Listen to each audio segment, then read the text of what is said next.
Hello, you are all welcome to a very exciting session of Decorating with Deco Planet.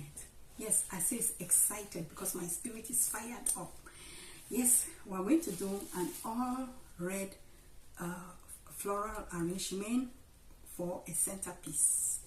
But before we get to these practicals, we've always been doing practicals, I decided to share something that has researched my hope, something that has ignited the fire in me, something that has been, it's like a correction for where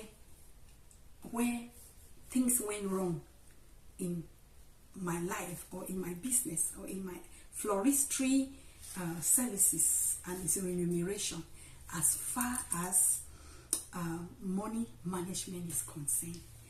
I've been inspired for the past 2 years by the interview of Marty Caglin and Late Bob Proctor, and that propelled me into looking for materials of Bob Proctor and of course his original base, which is Napoleon Hill's book Think and Grow Rich. And this has really fired up my hopes. I want us to share an excerpt from page 5 of Napoleon Hill's book, Think and Grow Rich.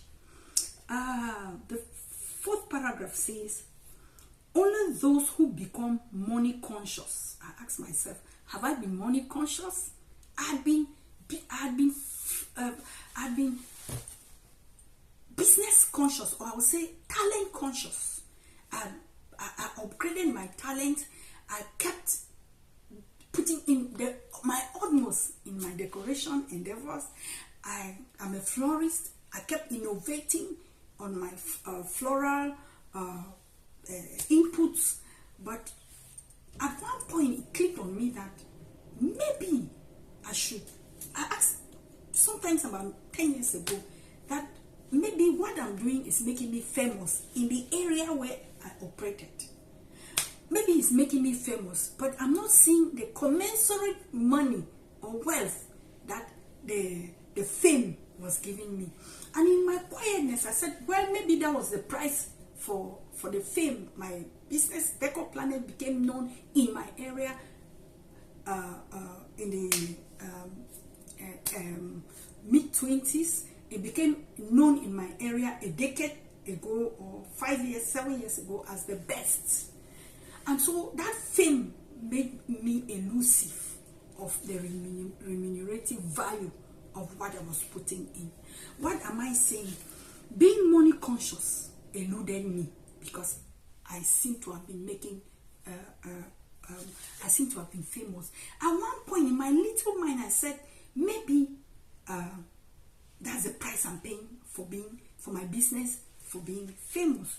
But when I read this 4th paragraph, Napoleon Hill says only those who become money conscious ever accumulated great riches. And what does he say about money consciousness? Money consciousness means that the mind has become so thoroughly saturated with the idea for money that one can see oneself already in possession of it. It occurred to me that my mind had never been thoroughly saturated with the desire for money.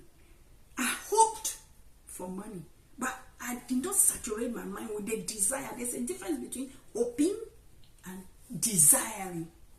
And of course, Bob Proctor tells us in another input that I'll share with you that desire takes you to the next step of acting on what you had hoped for. The hope is elusive. Hope is like an inactive verb for an English teacher that I am. And of course, desire is the present participle, the active verb.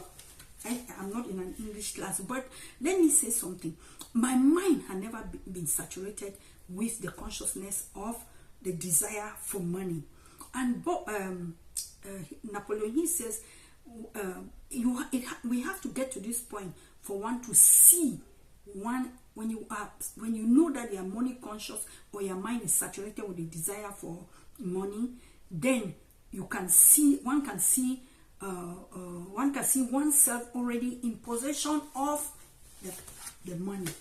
So I never saturated my mind with it, and I could not see myself in possession of it. Of course, facts are facts, as my first son used to say. So what am I saying? I'm saying this because someone may be walking the path that I walk. Someone may be working so hard. I work so hard. I put in my might. But even the Bible, I am a Christian, tells me that it's not by my power, it's not by my might, it's by His Spirit. So the creator of the universe has its principles that has to do with maybe accumulating money. Well, we call it faith as Christians. That faith is activated when you saturate your mind with your goal, with your intention, to the extent that you already see yourself in possession of that target. What am I saying? I missed it. I don't want some other person to miss it. You may be famous, and if your fame is not commensurate to your input or commensurate to what you receive, maybe you need to come back to this premise of saturating your mind with what you intend to receive in exchange for your services, in exchange for your fame, in exchange for what you do. Maybe you need to come back to it. Saturate your mind. Saturate your mind to the extent that you already see yourself in possession of it. I am a student in this realm. It has helped me to ignite hope. It has helped me to ignite the desire to make it, to correct it all over again. And I'm grateful to God that I'm alive to correct this situation. Now I've made up my mind to create time. As much as I do what I love doing, which is floristry or decoration, I've made up my mind to create time to saturate my mind with the desire of what I intend to gain, with my output remuneration, to saturate my mind with it to the level that I already see myself in possession of it.